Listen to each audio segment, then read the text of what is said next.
Coucou, je vais vous raconter l'histoire de Babouchka. C'est l'histoire d'une vieille dame. Babouchka. Il y a bien longtemps, vivait très loin d'ici une toute petite femme très âgée appelée Babouchka. Babouchka était toujours très occupée. À longueur de journée, elle frottait, elle balayait, elle lavait, elle essuyait, elle époussetait, elle astiquait, elle ne faisait que du ménage, si bien que sa petite maison brillait comme neuf. Un soir d'hiver, alors qu'une épaisse couche de neige recouvrait le sol, une étoile étincelante apparut soudain dans les nuages. Dans sa petite maison, Babouchka, elle, continuait à astiquer, à nettoyer, à laver. Elle ne voyait pas les petites taches de saleté sur les chandeliers dehors. Mais dehors, les voix se firent entendre, appels étonnés, chuchotements, cris émerveillés. Mais chez elle, Babouchka, elle faisait que balayer. Elle ne voyait personne. Scratch, scratch, scratch, balai, balai, balai, chiffon, chiffon, chiffon. Alors qu'il se passait quelque chose d'exceptionnel dans ce ciel, dis donc. Toc, toc, toc. Impossible à Babouchka de ne pas entendre des coups frapper à sa porte. À l'entrée se tenaient trois messieurs, très richement vêtus de soie et de velours brodé, des vêtements magnifiques. « Pouvons-nous entrer, s'il vous plaît, madame ? On a besoin de se reposer un petit peu. Nous avons fait un voyage très très long et nous avons froid et faim. »« Eh oui, entrez, entrez donc, dit Babouchka. Venez vous réchauffer près du feu. Mais s'il vous plaît, essuyez vos pieds. » Oui, elle faisait le ménage, hein. Tandis que les voyageurs se reposaient, Babouchka, elle, s'affairait, elle éplucha, coupa, touilla, elle prépara une grande marmite de bonne soupe.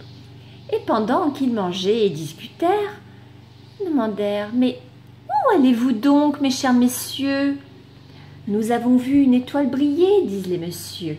Une étoile briller en Orient. Et maintenant, nous la suivons. Elle nous conduira jusqu'à un bébé, un enfant nouveau-né. » Babouchka était silencieuse à présent. Elle songeait à ses propres enfants, tous des adultes partis de la maison, et à ses petits-enfants qu'elle ne voyait jamais, car ils étaient bien trop loin. « Et c'est qui cet enfant ?» dit Babouchka.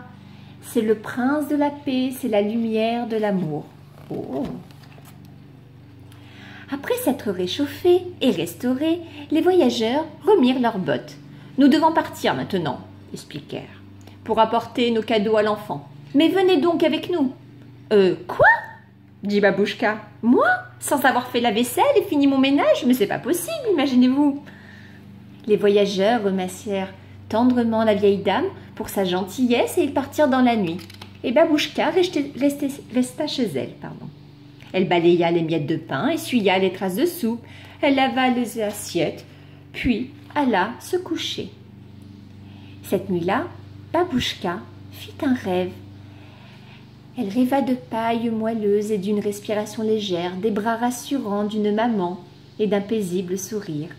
Elle rêva d'un bébé aux yeux sombres et brillants, comme la nuit étoilée. Babouchka se réveilla en pleine nuit et elle vit cette étoile. Elle mit son petit châle sur ses épaules et sortit dans la nuit. Silencieuse, l'étoile était bien là. Scintillante comme jamais, brillante, ça veut dire. Alors que le chat de la vieille dame se frottait contre ses bottes, Babouchka se dit « Il faut moi aussi que je trouve cet enfant.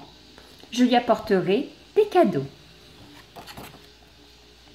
Le matin, elle ouvrit un vieux coffre plein de trésors. Il y avait des jouets en bois, sculptés, peints de couleurs vives, des jouets en laine, tricotés, crochetés, cousus. À ce jour, aucun enfant ne les avait encore utilisés. C'est bien trop bête tout ça. Alors, Babouchka remplit un panier, plein de cadeaux, plein de choses succulentes à manger, des pommes rouges, de belles châtaignes, du pain d'épices, des bonbons. Puis elle serra son châle autour de ses épaules et partit dans le matin glacial. Babouchka chercha sur le sol les traces des pas des voyageurs, mais elle ne les trouva pas. Elle leva alors les yeux vers l'étoile. Elle était bien là. Alors, elle suivit l'étoile. Et elle marchait toute seule dans le froid. Elle n'avait pas peur, elle avait bien un objectif, offrir des cadeaux à cet enfant. Et pour la première fois depuis très longtemps, la petite femme n'était pas fatiguée. Elle se tenait silencieuse. C'est alors qu'elle entendit un bruit près d'elle. Qu'est-ce que c'est? À l'entrée de la forêt, il y avait une petite fille qui ramassait du bois pour faire du feu.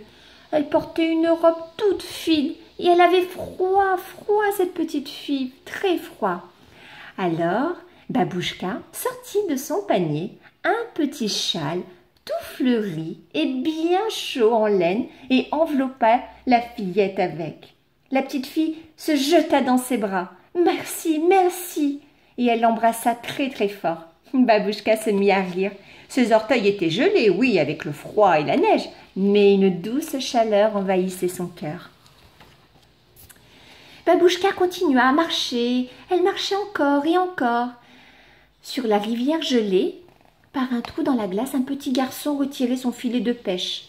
La petite vieille dame lui sourit. « Alors, mon petit garçon, tu as attrapé quelque chose dans l'eau ?» Le garçon dit non de la tête. Et il avait faim, ce petit garçon. Alors Babouchka sortit de son panier une immense tranche de pain d'épices. Miam, miam, miam. Le garçon mordit dans le pain d'épices, ses yeux étincelaient de bonheur.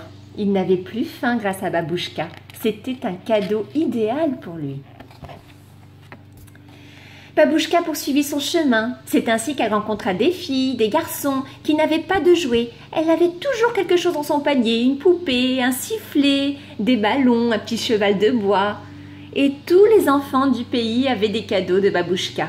Son sac et son panier ne se vidaient jamais, comme s'ils se remplissaient par magie. Elle poursuivait toujours sa route et partout où elle va, elle avait un cadeau à offrir. Son cœur rayonne de la lumière de l'amour comme une étoile étincelante au milieu de l'hiver. Et voilà.